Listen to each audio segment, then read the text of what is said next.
Good day, everyone. Thanks for attending our Muscle Health Research Center seminar this afternoon. My name is David Hood. It's a pleasure for me this afternoon to introduce our speaker today, Dr. Natasha Chang from McGill University. Tell you a little bit about her background. She's originally from Hong Kong. She came to Canada to do her Bachelor of Science degree, which she did at McGill University. And she fast-tracked into the PhD program in the biochemistry department at McGill and worked with Dr. Gordon Shore, who's a very prominent biochemist at McGill. After leaving Dr. Shore's lab, she went to the University of Ottawa and worked with Dr. Rudnicki studying stem cells, and did that for several years before taking a position back at McGill University in 2019 as an assistant professor, again in the biochemistry department. And Natasha tells me that she is actually one floor below or above, I've forgotten, above or below the lab that she did her PhD in the same building. So returned to old ground, but they obviously really appreciated the work that Dr. Chang is doing, and they hired her back, which is a nice story. So Natasha is going to talk to us today about the molecular mechanisms of satellite cell function and dysfunction. And so, Natasha, if you wouldn't mind, please share your screen with us and turn on your microphone. And I look forward to your talk.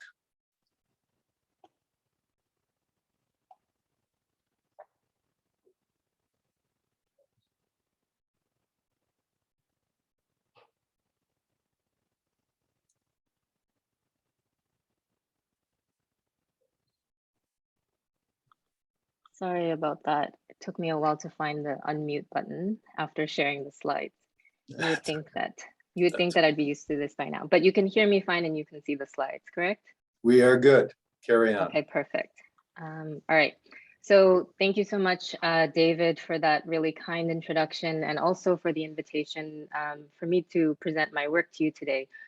I really hope that at some point in the near future, I can come out actually and visit in person, because I can see a lot of familiar names and faces, and I would really love the opportunity to come and meet you all individually and discuss research. So if anything jumps out at you from this presentation, feel free to reach out by email and we can discuss further. But as David mentioned, and as the title of my talk suggests, the work that we do in the lab is really focused on muscle stem cell biology. And so in this audience, I don't really need to go on about how we use skeletal muscle as a model system to study stem cell biology. But our lab is really focused on the biology of muscle stem cells, which is this cell pictured here in the electron micrograph. And these cells, as you know, are also known as satellite cells. And as you know, satellite cells reside in a very specific stem cell niche. They are wedged between the basal lamina and the sarcolemma of the myofiber. And what I find really interesting is that this cell population actually represents a very rare cell population within the muscle. So they represent around 2 to 5% of total myonuclei. And yet these are the cells that are really responsible for the efficient regenerative capacity of the muscle tissue. And so these cells, normally in homeostatic muscle, they remain quiescent. However, they become activated in response to cues that are induced by stresses from exercise or injury or even disease, and they activate and proliferate to generate myogenic progenitors that then facilitate muscle repair. And in our lab, we're interested in understanding the molecular mechanisms that regulate satellite stem cell function, and really to understand how these mechanisms become dysregulated in the context of muscle diseases.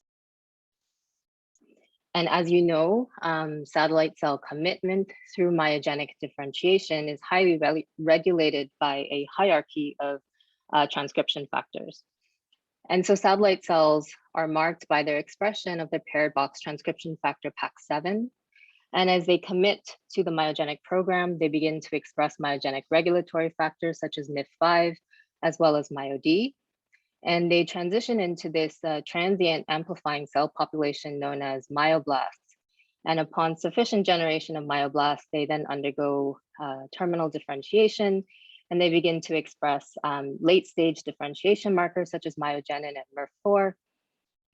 And then these myocytes can then fuse together to form myotubes or fuse with existing myofibers to repair the injured tissue. And work from several labs now have really demonstrated that the satellite cell population is actually a heterogeneous population. And this specific example from Michael Rudnicki's group showed that satellite cell heterogeneity can be distinguished based on the expression of this transcription factor MIF5. And so the majority of satellite cells have already expressed MIF5, and these are considered to be committed progenitors, while a subpopulation have never before expressed MIF5, around 10%. And these are what we consider to be the true satellite stem cells. And importantly, this MIF5 negative and this MIF5 positive population have different functional characteristics. And so as stem cells, these cells are capable of undergoing self-renewal, and this can occur through either a symmetric cell division or an asymmetric cell division. So as pictured here, a MIF5 negative stem cell can undergo symmetric cell division that occurs planar along the parallel to the myofiber. And this is called stem cell expansion to generate two identical daughter stem cells. But it can also undergo an asymmetric cell division along the apical basal axis. And this occurs perpendicular to the myofiber. And this generates both a daughter stem cell as well as a committed progenitor daughter cell. And it's really these progenitor cells together with the bulk population of MIF5 expressing progenitor cells that then expand and generate the progenitors that are necessary to facilitate muscle repair. And what we're beginning to appreciate is that there is this critical and delicate balance between symmetric and asymmetric cell divisions that's important for maintaining this efficient regenerative capacity of the tissue. And so as I explained, asymmetric cell divisions generate the progenitors that are going to expand and facilitate muscle regeneration. But these symmetric cell divisions are equally important because they are responsible mainly for self-renewal and maintenance of the stem cell pool. And this maintenance is super important because it's critical to sustain the regenerative capacity of the muscle tissue throughout life. And what we're beginning to appreciate is that impairment in this balance is an underlying cause of muscle degeneration. And so what we see, for example, in aging, is we see a favoring of asymmetric cell divisions, which results in increased lineage commitment. And we see a loss of symmetric cell divisions, which results in a loss of stem cell maintenance, leading to stem cell depletion. And this ultimately over the long term results in reduced numbers of progenitors. And interestingly, in a muscle degenerative disease known as Duchenne muscular dystrophy, which is the disease that this talk will focus on, we see the exact opposite. So we actually see a favoring of symmetric cell divisions and a loss of asymmetric cell divisions. And this loss of asymmetric cell divisions results in reduced generation of myogenic progenitors, which ultimately results in a repair deficit. And so, as I mentioned, Duchenne muscular dystrophy is one muscle disease that we focus on in the lab. It's known as DMD for short, and it is a lethal genetic disease that affects approximately 1 in every 3,500 boys worldwide. And it's characterized by progressive muscle wasting, which results in a severe loss in mobility and ambulation. And importantly, there is no cure for DMD. And these patients live to about 20 or 30, and they usually die from respiratory and cardiac complications. And so DMD, as I mentioned, is a genetic disease caused by mutations in the DMD gene. And DMD encodes for this protein known as dystrophin. And so dystrophin is a part of this large protein complex known as the dystrophin-associated glycoprotein complex, or the DGC for short. And this complex is normally located at the membrane of the myofiber. And in the loss of dystrophin expression, as in DMD, this complex does not get assembled properly, and this results in weakening of the myofiber membrane, and this results in increased susceptibility to contraction-induced damage. And it has been thought for a long time that this decline in membrane integrity is a major contributing cause of disease progression.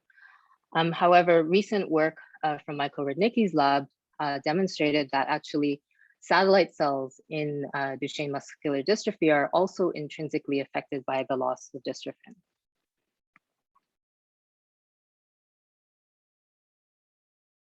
So this is work from Nicolas Dumont, who was a postdoc in Michael Rudnicki's lab. And he showed that actually dystrophin is expressed in satellite cells, which was a novel finding. Because before that, it was known that dystrophin was not expressed in myoblasts, and it was not thought to be expressed in the stem cell. However, dystrophin is expressed in a subset of satellite cells, and in healthy satellite cells, it plays a critical role in establishing cell polarity. And the establishment of cell polarity is actually a prerequisite for asymmetric cell division. So in wild-type satellite cells, DMD interacts with a polarity effector kinase known as MARC2, or PAR1B. And PAR1B is responsible for phosphorylating PAR3 in the PAR complex, and this pushes PAR3 to the opposite end of the cell. And so this results in an establishment of cell polarity. Interestingly, in the absence of dystrophin expression, and this was determined using the MDX mouse model that lacks dystrophin, in MDX satellite cells, when dystrophin is not expressed, they actually see a loss of expression of MARC2, and this results in a non-polarized distribution of PAR3. So PAR3 is uniformly distributed. And so this does not allow for establishment of cell polarity, and this results in a loss of asymmetric cell divisions. And interestingly, we see a favoring of symmetric cell divisions in DMD muscle, and this results in stem cell hyperplasia. And actually we see enhanced satellite cell number in DMD muscles. However, these stem cells are not functional because they can't undergo asymmetric cell division, and they can't generate the progenitors that are necessary to repair the degenerating muscle. And so this is sort of the working model that my lab uses to view DMD disease progression. And it's that DMD is really a two-pronged disease. So lack of dystrophin protein affects the myofiber and results in myofiber instability and increase in myofiber damage. But also the lack of dystrophin protein also affects satellite cell function. And this really exacerbates the myofiber damage. And interestingly, they can also contribute dysfunctional factors to the myofiber. And so this is really a summary of different work from different labs demonstrating that satellite cells in DMD exhibit impaired function. And so I already talked about the work from Nicolas Dumont in showing that asymmetric cell divisions are impaired in DMD. But earlier work also showed that using mouse and human myoblasts from DMD models showed altered myogenic kinetics in dystrophin deficient progenitors. And a recent paper showed that DMD satellite cells also exhibit mitochondrial dysfunction. And when they fuse to the myofiber, they can contribute these dysfunctional mitochondria to the mature muscle. Also, DMD satellite cells exhibit alterations in their metabolic profile, and they also exhibit enhanced entry into satellite cell senescence. So senescence is a state of irreversible cell cycle arrest. And so what I'm going to focus on today is one story where we were studying a fundamental aspect of satellite cell biology. We were looking to see how is transcriptional regulation of myogenic commitment genes regulated. And through this study of a fundamental mechanism, we found that this mechanism is impaired in the context of DMD satellite cells. And so as a postdoc in Michael Rudnicki's lab, I was interested in understanding the molecular mechanisms that regulate the transcriptional activation of MIF5 following an asymmetric cell division. And so in other words, we wanted to know what's happening downstream of the dystrophin glycoprotein complex, and how is MIF5 transcriptional activation regulated so that it's only active in the progenitor cell and not in the stem cell. And to study this, we focused on this arginine methyltransferase shown here, known as CARM1. And so CARM1 we knew was an important effector of asymmetric cell division. And this was building on previous work from Michael's lab, demonstrating that following an asymmetric cell division, that CARM1 is important for methylating PAX7, and that this methylation of PAX7 was important to recruit this MLL2 containing histone methyltransferase complex to the proximal promoter of MIF5, resulting in H3K4 trimethylation, and this then activates MIF5 transcription in the progenitor cell. So we were wondering, how is CARM1 regulated during this process? And so to study this, we performed a kinase screen to look for kinases that could phosphorylate CARM1. And through this screen, we pulled out p38 gamma MAP kinase as a CARM1 regulator. And so this is an in vitro kinase assay where we incubated affinity purified p38 gamma kinase with GST CARM1 recombinant protein. And what we saw was a very specific phosphorylation on CARM1 when it was incubated with activated p38 gamma kinase. And so I'm sure the muscle field is very familiar with the p38 MAP kinase family because these kinases are known to play important roles in muscle biology.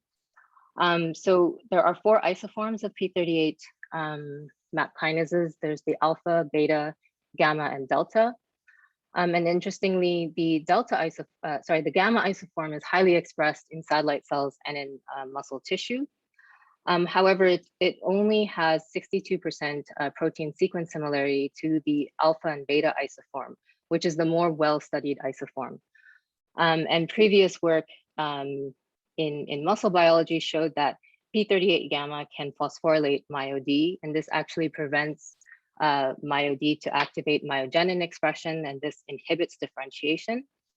And in mature myofibers, it was shown that p38 gamma can actually interact with alpha-1 syntrophin, which is a protein that belongs to the dystrophin glycoprotein complex. And it can do so through this unique PDZ binding domain at the C terminus of p38 gamma that really distinguishes it from the other p38 isoforms. And so this binding domain is important for mediating protein-protein interactions. And so we wanted to ask whether p38 gamma and CARM1 proteins were interacting in satellite cells. And to do this, we use an approach called proximity ligation assay. And when I have the time, I usually like to explain what this assay is because we actually used it a lot to ask a lot of questions about protein interactions in satellite cells. So it's a really powerful tool to perform analysis of protein interactions in situ. And so what it is, it's basically an antibody-based approach that's very similar to immunofluorescence. And so you incubate your cells with antibodies against your 2 proteins of interest. And then when you add the secondary antibodies, these secondary antibodies are conjugated to oligonucleotides. And the concept is very simple. If these proteins are in close proximity, then these oligonucleotides can then hybridize and ligate, and this creates a circular DNA molecule. And then this creates a template allowing for rolling circle amplification, and then these fluorescently labeled oligonucleotides can then hybridize to this template. And this creates a fluorescent spot where this protein interaction is occurring. So this allows you to visualize these protein interactions, and you can visualize them at the single cell level. And so this is really critical for stem cell biology when you're dealing with these rare cell populations. And you can also infer information about protein complexes. And what's really unique about this assay is it allows you to visualize where the interaction is occurring in the cell. So it gives you information about the localization of these complexes. And you can also adapt this method to look at post-translational modifications of proteins. And we did use this to look at phosphorylation, which I'll show you later on. And also, we used a technique to look at satellite cells in culture. So we cultured satellite cells on single EDL myofibers, because as you know, when you take the satellite cells out of their niche, they activate and they become myoblasts. So to kind of to capture the more stem-like state, we isolate satellite cells along with their host myofiber. And this allows the preservation of certain stem cell and niche interactions. And we can isolate these and immediately fix them immediately after isolation and study the quiescent state. But we can also then culture these for a short period of time. And we know that at certain time points, for example, 36 hours, we can look at satellite cell activation. And at 42 hours, we can look at satellite cell proliferation, because these cells, most cells would have undergone their first cell division. So these are the tools that we used. And then we asked whether we could detect endogenous CARM1 and P38 gamma protein interactions in satellite cells. So here, the proximity ligation assay is shown in red. And to identify our satellite cells on our myofiber cultures, we also co-stained with PAC7. And what you can see is that we didn't see any PLA signal in quiescent satellite cells. However, in activated satellite cells, we saw a very distinct PLA signal. And interestingly, this signal was located at the cell periphery, suggesting that P38 gamma and CARM1 are interacting at the cell periphery in activated satellite cells. So then we wanted to know what is the site on CARM1 that's phosphorylated by P38 gamma. And so to address this, we used mass spectrometry. So we performed in vitro kinase reactions with CARM1 and active P38 gamma or non-activated P38 gamma as a control. And then we resolved these by SDS page and extracted the bands that contained CARM1 and then subjected these to chymotrypsin digest and mass spec analysis. And this analysis revealed a single phosphopeptide in our active P38 gamma condition and not in our control condition. And this serine, this phosphopeptide revealed a phosphorylated serine at a residue that correlated with serine 572, which is at the extreme C terminus of CARM1. And so serine 572 is actually a novel CARM1 phosphorylation site. And interestingly, it also corresponds with a P38 phosphorylation motif. And so that's a serine or a threonine that's immediately followed by a proline. And also, when we looked at CARM1 sequences between various species, we found that this serine was evolutionarily conserved. So we wanted to confirm that this is indeed the site that's phosphorylated on CARM1. And so to confirm this, we performed site-directed mutagenesis, and we mutated this serine residue and created a serine to alanine mutation at this site. And then we purified recombinant CARM1 protein harboring this mutation and then subjected it to in vitro kinase assays. And what you can see is that while P38 gamma will readily phosphorylate the wild-type CARM1 protein, this phosphorylation was completely lost in our S572A mutant. So then confirming and indicating that this is the site on CARM1 that's phosphorylated by P38 gamma.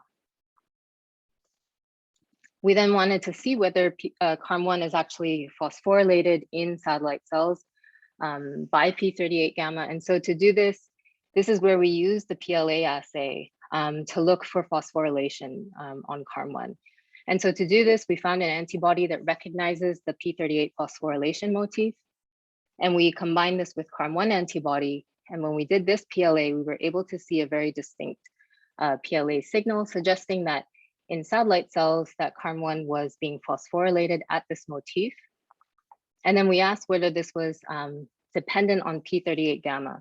And so we performed the same PLA experiment, but this time on satellite cells where we've genetically deleted P38 gamma. And we found a significant reduction in this PLA signal. So indicating that CARM1 phosphorylation at this motif is dependent on the expression of P38 gamma kinase. And whenever possible, we try to confirm our PLA using other biochemistry methods. And so here we wanted to confirm this phosphorylation event by doing a co-IP experiment. And here in primary myoblasts, we immunoprecipitated with the phospho antibody, and we were able to co-precipitate endogenous CARM1. And so then we wanted to understand the biological function of this phosphorylation event. And to do this, we again used site-directed mutagenesis. So I already explained that we made a serine to alanine mutation, and this inhibits the phosphorylation. And in this experiment, we also generated the serine to glutamic acid mutation, and this then mimics the phosphorylation event. And then what we did was we transfected wild type and these CARM1 phosphorylation mutants into CARM1 knockout primary myoblasts, and then performed immunofluorescence to look at CARM1 subcellular localization. And so what we found was that wild type CARM1 was found in both the cytoplasm and in the nucleus, which is what's expected for CARM1. And we see the same localization pattern for the S572A mutant. However, what was really interesting was that with the S572E mutant, we saw that many of our cells exhibited this predominantly cytoplasmic distribution for CARM1, suggesting that phosphorylation of CARM1 was preventing CARM1 nuclear translocation. And so we were able to quantify this by calculating the fluorescence intensity of CARM1 in the cytoplasm and in the nucleus, and expressing this as a ratio of nuclear to cytoplasm expression. And so you can see that our wild type and our S572A mutants have a similar nuclear to cytoplasm expression ratio, and this ratio is significantly reduced in our S572E mutant. So our working model is that phosphorylation of CARM1 is preventing CARM1 from translocating to the nucleus and is restricting its localization to the cytoplasm. And in the nucleus, CARM1 is important to methylate PAX7. And so we wanted to see what is the effect of P38 gamma on CARM1 and PAX7 interactions.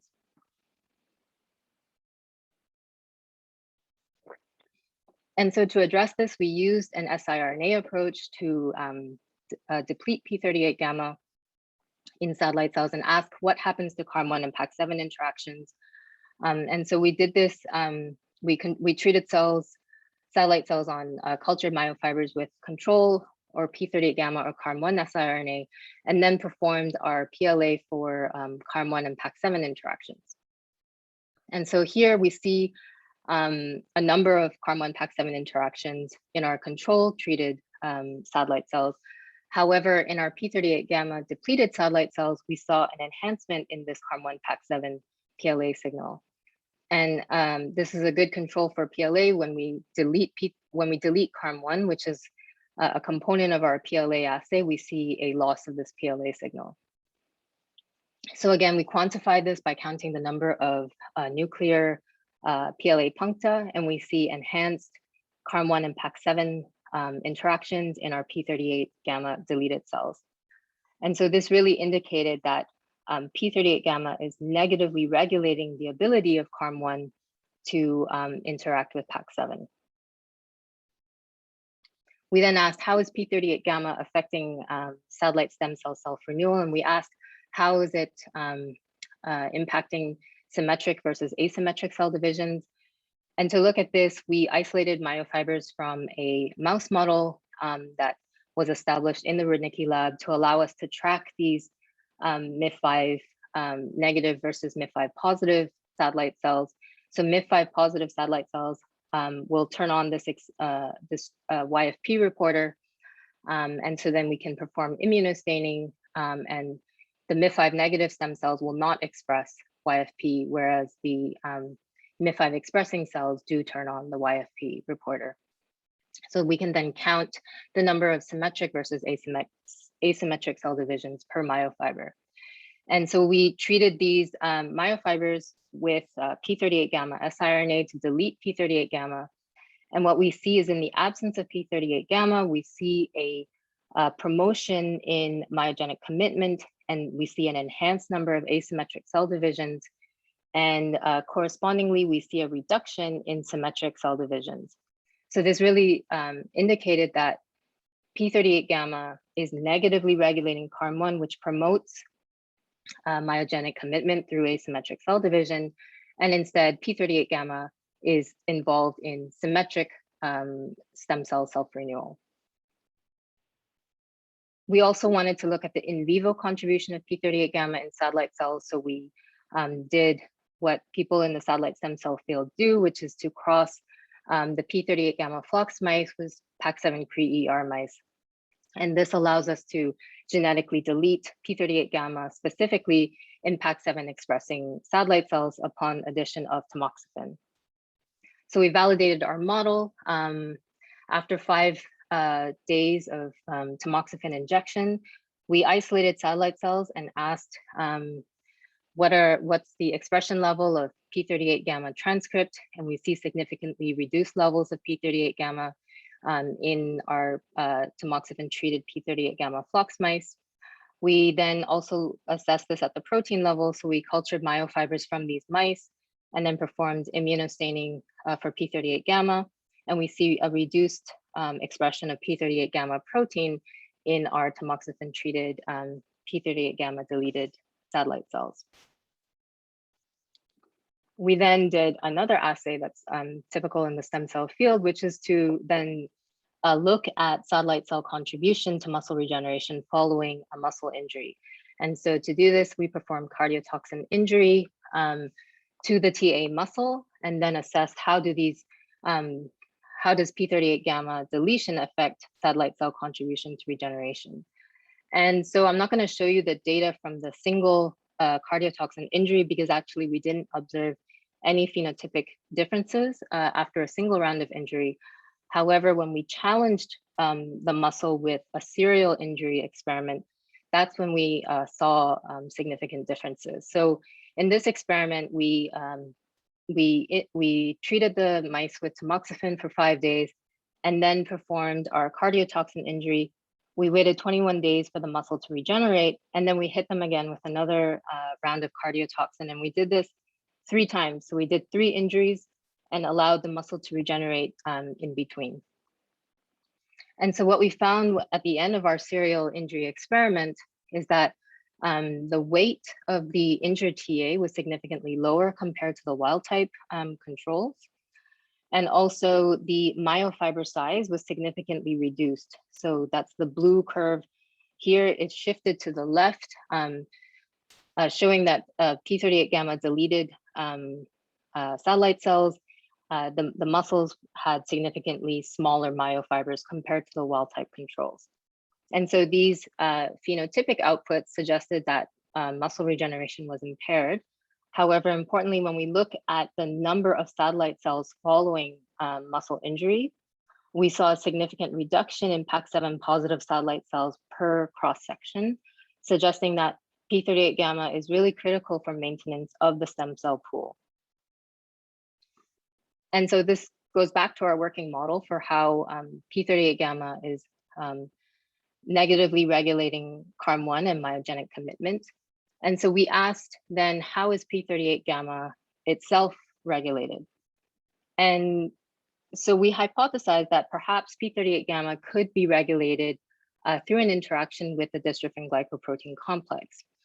And really the rationale for this hypothesis was based on this, publication showing that p38 gamma can interact with alpha-1 syntrophin through that PDZ binding domain. And alpha-1 syntrophin is a known component of the DGC. And so this interaction was occurring in mature myofibers. We asked whether it could also be occurring in satellite cells. And based on RNA sequencing data, we knew that the main isoforms of syntrophin that was expressed in satellite cells are beta-1 and beta-2 syntrophin. So we asked whether p38 gamma could be interacting with the DGC through a direct interaction with beta-1 syntrophin. So we first performed immunofluorescence to look for whether these proteins are co-localizing in satellite cells. And so we did immunofluorescence for beta-1 syntrophin and p38 gamma and saw nice co-localization of these proteins together with alpha-7 integrin, which is a cell surface marker for satellite cells.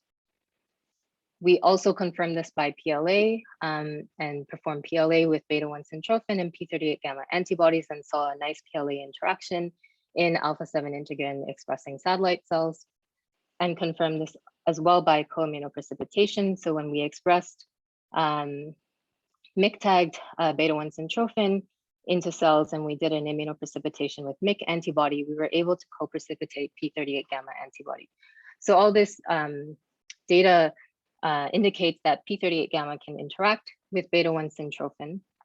And so we wanted to know, how is this interaction affected in dystrophin deficient satellite cells? And so here again, I'm just showing more examples of this beta-1 syntrophin and p38 gamma protein interaction in wild-type satellite cells.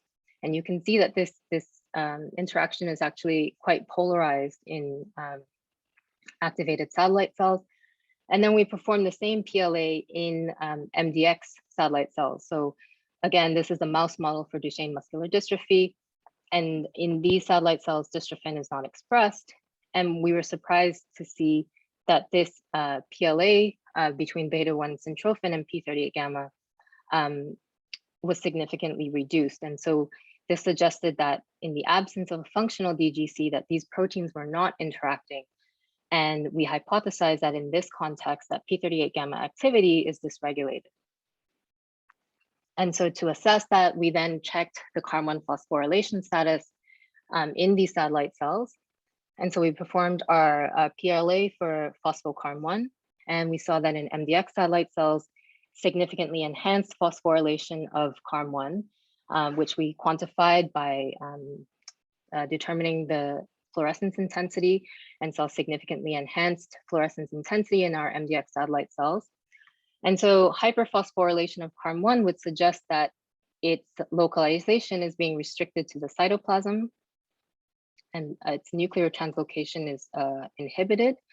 And so to assess that, we looked at CARM1 and PAX7 interactions by PLA, and we saw that in our MDX cells, we saw significantly lower levels of CARM1 and PAX7 interactions.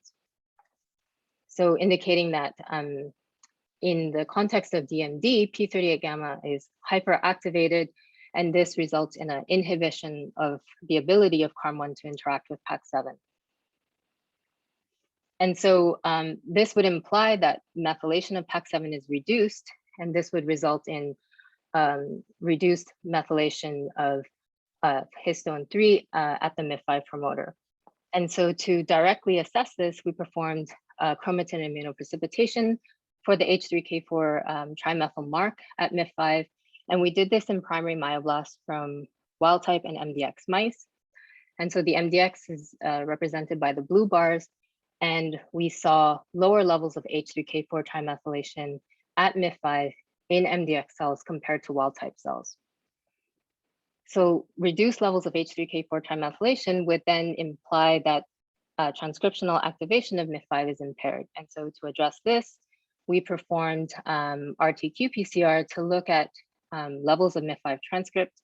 And in this experiment, we performed this in freshly isolated satellite cells from wild type and MDX mice, and also in cultured primary myoblasts from wild type and MDX mice. And in both cell types, we saw reduced levels of MIF5 transcript in dystrophin deficient cells compared to wild type cells. So this really indicated that the levels of MIF5 transcript are much reduced in dystrophin deficient satellite cells. So we asked finally if we can rescue the transcriptional activation of MIF5 if we inhibit p38 gamma.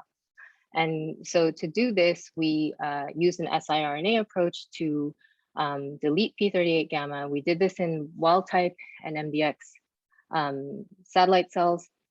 We treated them with 2 rounds of siRNA and then collected the cells. And we found that you can see a nice inhibition of P38 gamma expression in both wild type in orange and in blue in MDX cells compared to SI control conditions. And interestingly, we see an increase in MIF5 transcript levels when we delete P38 gamma. And what was interesting about this result is in MDX cells where we saw reduced levels of MIF5, we actually see a more pronounced increase in MIF5 when we inhibit P38 gamma. So to summarize this first part of my talk, we basically were looking at a very fundamental mechanism of satellite cell biology. We wanted to understand how is asymmetric cell division regulated, and we identified a novel signaling pathway involving the dystrophin glycoprotein complex and its ability to regulate the P38 gamma and CARM1 axis. And this acts as a mechanism to regulate CARM1 nuclear translocation and activation of myogenic commitment genes. And by through the discovery of this mechanism, we then found that in dystrophin deficient satellite cells, that the activity of P38 gamma is dysregulated, and this results in hyperactivation of CARM1 and results in reduced myogenic commitment gene expression.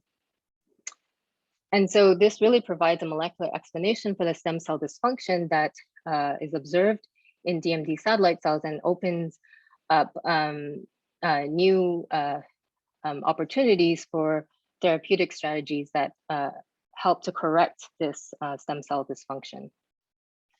And so that's really one of the driving motivators of my lab now, is to understand what are the molecular mechanisms that lead to stem cell dysfunction, and how can we then restore this to improve endogenous muscle regeneration.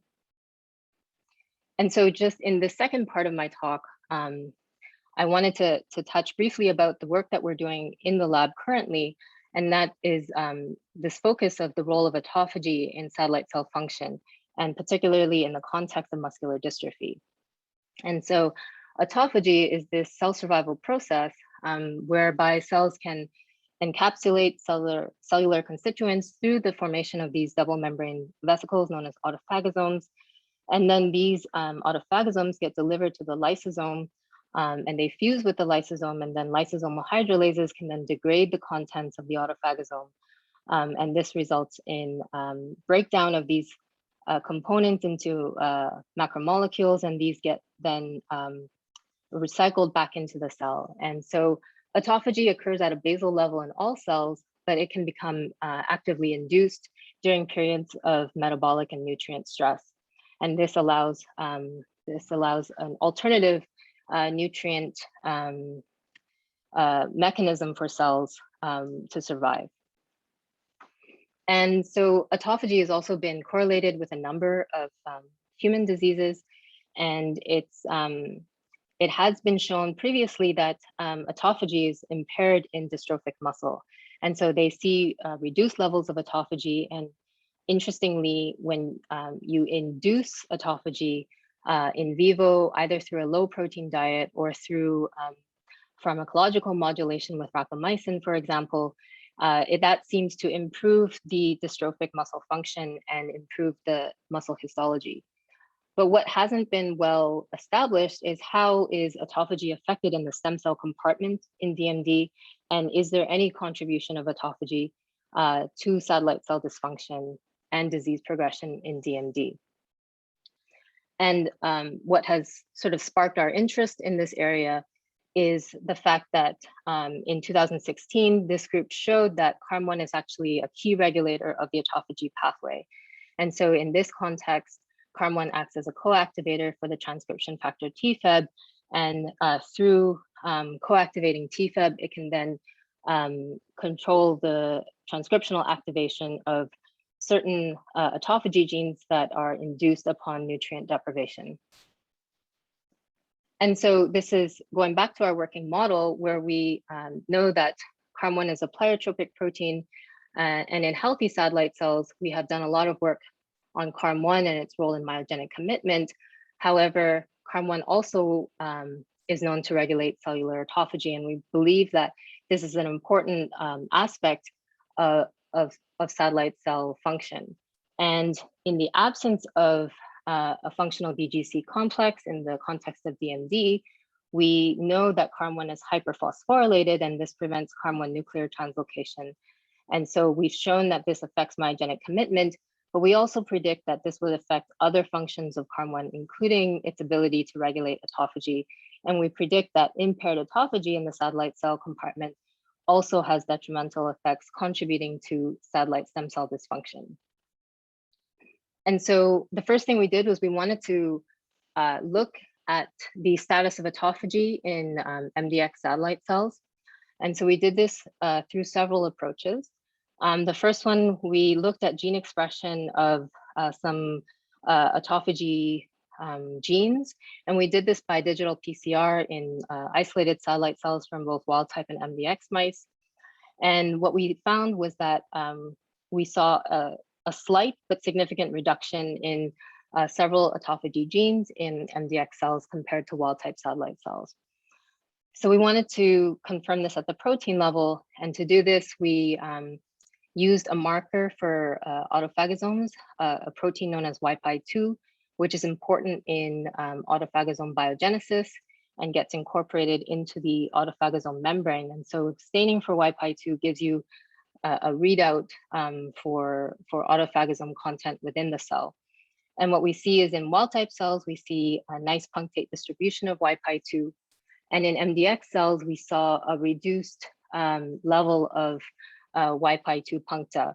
And we were able to quantify this, and this data shows that MDX cells display a lower autophagosome content compared to wild type cells. We then assessed autophagy through 2 autophagy-dependent protein assays in MDX myoblasts. So in one assay, we looked at the conversion of LC3 to LC32. And so this is a commonly used assay in the autophagy field because LC32 gets incorporated into the autophagosome and becomes a readout for autophagy induction. We also used a tool called baflomycin A1 to prevent the autophagic flux because autophagy is a dynamic process, and we wanted to be able to stop the flux and assess the accumulation of these autophagy dependent protein modifications to be able to compare autophagy between different cell types. And so here you can see that in wild type cells, when we add baflomycin A1, we see this nice accumulation of LC32 in wild type cells. And in MDX cells, when we treat with baflomycin A1, we do see an accumulation of LC32, but this is much reduced compared to the wild type cells, suggesting that autophagic flux is reduced in dystrophin deficient cells. And we confirm this using another marker of autophagy, P62. So P62 normally gets degraded during autophagy. So what we saw was that MDX cells exhibited a higher level of P62 compared to wild type cells. And again, when we treat with baflomycin A1, we saw this nice accumulation of P62 in our wild type cells, but we don't see this accumulation of P62 in our MDX cells. So this really indicated that the autophagic flux in MDX cells was significantly reduced. Last, we asked whether CARM1 is involved in this autophagy process in satellite cells. And to do this, we treated our cells with CARM1 siRNA. And upon treatment with CARM1 siRNA, we see a reduction in the expression of autophagy genes. Also at the protein level, we see enhanced P62 expression upon knockdown of CARM1 and reduced levels of LC3B2. Again, confirming that knockdown of CARM1 results in impairment in autophagic flux in our myoblasts. And then we wanted to see whether this phosphorylation event that we showed previously is important for the ability of CARM1 to regulate autophagy. And so when I was a postdoc in Michael's lab, we created, we generated these CARM1 mutant mice using CRISPR-Cas9. And so we generated the serine to alanine as well as the serine to glutamic acid mutation in mice. And then we isolated these myoblasts from these mice and then assessed the level of autophagy in these cells. And so when we looked at P62 levels, we actually saw enhanced P62 accumulation in our CARM1 SA cells compared to our CARM1 SE cells. as well increased accumulation of LC3B2 in the SA cells compared to wild type and SE cells, suggesting that CARM1 SA cells were exhibiting increased autophagic flux compared to our CARM1 SE cells. And finally, we wanted to visualize this in cells. So we performed again immunofluorescence staining with Wi-Fi2. And so in our wild type cells, we see this nice punctate distribution of Wi-Fi2, and we see enhanced Wi-Fi2 accumulation in our SA cells, suggesting enhanced autophagosome content. And we see the exact opposite in our CARM1 SE cells. We see significantly reduced Wi-Fi2 content. So this really indicated to us that the phosphorylation at CARM1 is important for regulating autophagy. And as well, the CARM1 SE cells really mimicked what we were seeing in the DMD context, where we predict that hyperphosphorylation of CARM1, which would prevent its nuclear translocation, then prevents its ability to induce autophagy. So this correlates really nicely with our DMD findings. So just to summarize and wrap up, what we have found is that this CARM1 dysregulation in DMD is really affecting myogenic commitment and possibly also affecting the autophagy pathway. And what we are focusing on is understanding how this altered autophagy is affecting satellite cell function and how this contributes to DMD progression. And so I'm going to stop there. I think I went way over time, but I want to thank members of the Rudnicki Lab for their contributions to the first part of my talk. And this is my lab at McGill University, who has contributed to the second part of my talk. Thank you to our collaborators, our funding sources, and of course, I'd be happy to take any questions.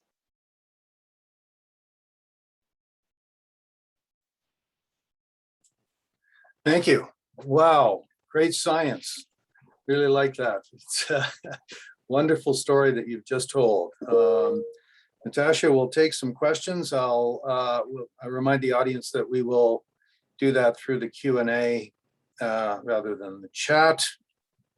And let me just ask one before I'll let some of these Q&A questions pop up. That CARM1 action on autophagy, that's going to be mediated through TFEB, is it? If you had a TFEB knockout there, would you see the effect of CARM1 or not?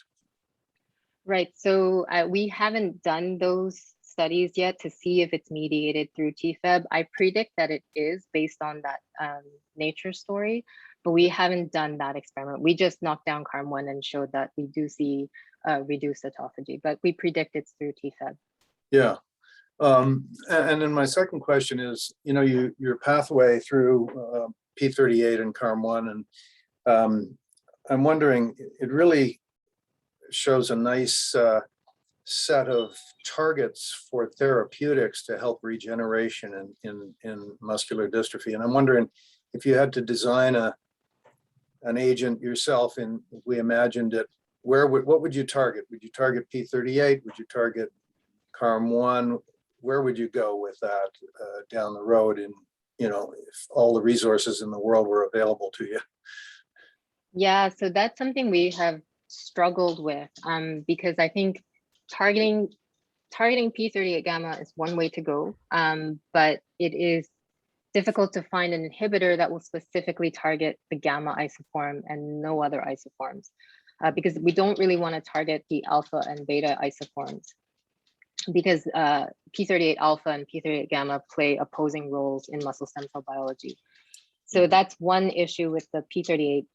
The other angle that we have tried approaching is we want to restore nuclear translocation of CARM1. And so one way to do that is to identify the phosphatase that's important for taking that phosphorylation off of CARM1. And so that's something that we're doing in the lab. We're doing mass spec to identify potential phosphatases that we can then promote to promote the nuclear translocation. Mm-hmm. Yeah. Okay, let's go to the chat then. Dr. Stephen Alway asks, do you know if CARM1 phosphorylation is altered in aging? So that's a good question, and we have not looked at that. This, as I mentioned, this phosphorylation site is a new site that hasn't been previously identified. So that would be interesting to look at, and it's not something we've explored. Yeah, okay, that's okay. Matt Triolo asks, great talk, really interesting. Has your group or anyone to your knowledge studied the regulation of the autophagy pathway in the EDL culture ex vivo model that your lab utilizes? Have you ever done that? Or can you do that? Right. So, I mean, in the muscle stem cell field, there are two main papers that look at autophagy in muscle stem cells, and they do this both in vivo and ex vivo. And so one study from the group of Pura Munoz Canoves showed that when you delete ATG7, this prevents satellite cell quiescence. And these satellite cells then exit quiescence, but go into a senescent state. However, on the flip side, the other group that looked at autophagy is Thomas Rando's group, and they deleted ATG5, and they showed no effect on satellite cell quiescence, but what they showed was that satellite cell activation was impaired. And the rationale for that is that the satellite cells require autophagy in order to have sufficient energy to complete this activation process. So in my mind, these two findings are a bit contradictory. And so that's something that we're trying to work out, is to ask, how can satellite cell autophagy be required for both quiescence and activation? And so we're trying to use genetic tools to tease that out, but we don't have the answers yet. Yeah, okay. Dr. Shime is asking, hi, Natasha, do you see the stem cell phenotype in slow fibers or slow muscle? And do you know if P38 interacts with utrophin? So I don't know why we would expect P38 to interact with utrophin, because we don't see the interaction with dystrophin.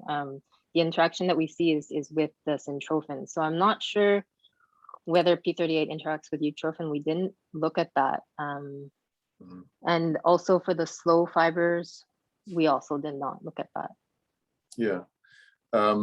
Another question from an anonymous attendee is about related to the same thing. Why did you choose the TA, for example, as a muscle to study and not the quadriceps? Or I guess one could also ask about the soleus. Why did you use that particular muscle? So we just typically use the TA muscle for injury experiments because it's an easy muscle to identify. You don't need to do surgery on the mice, and we find that you can inject the cardiotoxin very easily into the TA muscle. Yeah. So that's just historically what has been used in the field. Yeah, understood. I was curious about why 3 rounds of injury.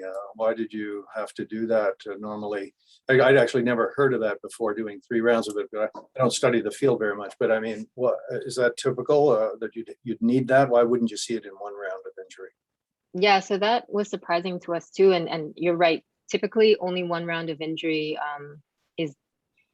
is done in the field, and usually you see this nice phenotype. We didn't see a nice phenotype after a single round, and my hypothesis is that because it's affecting the symmetric cell divisions and not the asymmetric cell division, so this is really a matter of stem cell maintenance, and you don't really see those effects in the short term with acute injury. When you affect symmetric cell divisions, which is affecting self-renewal, this is more of a long-term thing, such as in aging, where you have accumulated stem cell deficits. So I think it's only after repeated injury that you start to see this reduced regenerative capacity because you have a loss of symmetric cell expansion. I see. Yeah. Just a couple more. I think Saba is saying, very nice talk. Are there any roles of microRNAs and long non-coding RNAs in the regulation of MIF5 expression in satellite cells? That's question number 1. Yeah, so definitely MIF5 expression is also regulated by MIR31. This is a work from Colin Chris group. And actually Colin's lab is next door to mine at the Lady Davis Institute. And so Colin has shown that MIF5 transcripts are regulated by MIR31, and MIF5 translation is regulated through MIF5 sequestration into these mRNP granules. And this is sort of a mechanism whereby satellite cells can maintain quiescence by preventing the translation of MIF5. And upon activation, MIF5 is released from these granules. And this allows for rapid translation of MIF5 and rapid stem cell activation. But we haven't looked at this in the context of DMD or how CARM1 is regulating that aspect of MIF5 regulation. Right, right. Saba's second question is on the role of the ERK1 and 2 pathway in regulating P38. In many cell types, ERK1 and 2 exerts a negative effect on the activity of P38. Do you think it plays a role here at all? Or have you looked at ERK1 and 2 at all? No, no, we haven't looked at the ERK1/2 pathway, but as I mentioned, we were quite, I guess, limited with our ability to look at P38 gamma because of this isoform redundancy and the fact that there are many P38 isoforms. We tried to look at specific activation of P38 gamma, for example, and that was quite tricky because the phospho P38 antibodies detect all isoforms. Yeah, no, I understand that for sure. Yeah. The last question, I think, because it's after 4 now, and I think I was curious, you made the statement right away that satellite cells occupy about 2 to 5% of the myonuclei. And yet, if they are dysfunctional in DMD and they fuse to a muscle fiber and donate dysfunctional mitochondria to a muscle fiber, then those dysfunctional mitochondria can contribute to the mitochondrial pool. It seemed like it wasn't your work, but you referred to it. And I was curious as a mitochondria guy, how a small amount of mitochondria in satellite cells that occupy only 2 to 5% of the myonuclei could possibly impact the mitochondrial phenotype of a dystrophic muscle fiber. Any thoughts on that? Just seems like the numbers are impossible, but I wonder what you think. No, that's definitely a good point. And I think you would know better than I do how that could work. But maybe it's a cascade effect, and so a dysfunctional mitochondria producing a lot of ROS will influence the neighboring mitochondria, and this results in a cascade effect. But that's a good question, and I don't have the answer. No, and it wasn't your work either. I was just curious, of course, when you made a mention of that, I had to ask something about mitochondria. Yeah, any other questions from anyone? Seeing none, I want to thank Natasha very much for her great talk, wonderful science, and great presentation. Thank you very much, Natasha, for being with us today. Please stay with me for the next couple of minutes. Folks, thank you very much for attending today. Our seminar is over, and we'll see you the next time. See you for now. Thank you very much, David. You're welcome. You're welcome.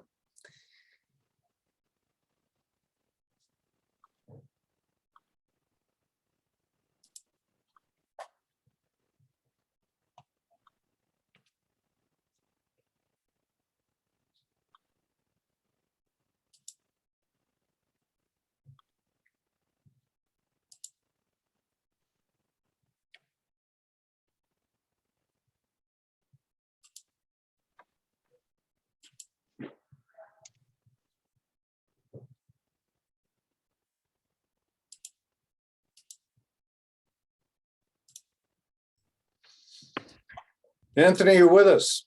Hey, Dave, how are you? Good. Hey, I'm Anthony. good. I'm good. Hi, Natasha. All right, very good. I'm glad we can make this work again, Anthony. Good to see you. Good to see you. Okay. Yep. All right. Natasha, thanks again. I'm going to let you guys chat. I better turn off the recording. We don't need that anymore, do we? Let's do that.